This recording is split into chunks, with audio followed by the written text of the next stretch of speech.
เราเกิดมาตามวาสนาชะตาลิขิตสัตว์โลกสิ่งมีชีวิตลิขิตไปตามผลกรรมดีแล้วอย่างไรติดตามตัวด้วยการกระทำชนได้ไร้ศีลธรรมย่อมไม่รู้คำว่าบาปบุญเกิดมาอับจนทุกข์ระทมอย่าคิดโทษใครอาจเป็นเพราะกรรมปางไหนไม่ทำทานเอาไว้เป็นทุนเกิดมาร่ำรวยเพราะแบ่งปันช่วยเหลือผู้คนเห็นค่าแม้ชีวิตตนหลีกไม่พ้นเจอยมมาบานเกิดเป็นมนุษย์ที่สุดของความประเสริฐจิตใจล้ำเลิศเกินกว่าสัตว์เดรัจฉานมันทำความดีสร้างสมบุญกุศลศีลทาน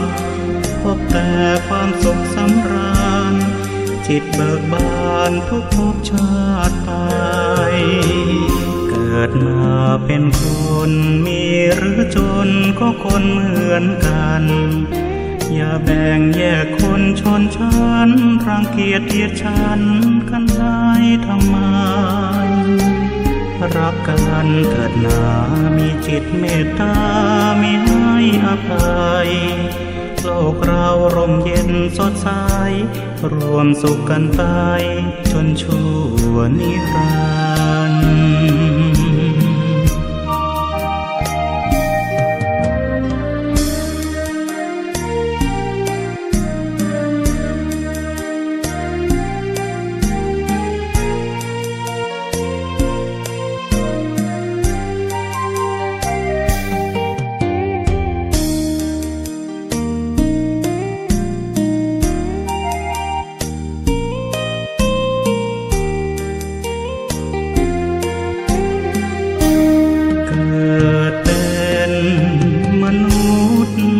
ที่สุดของความประเสริฐจิตใจ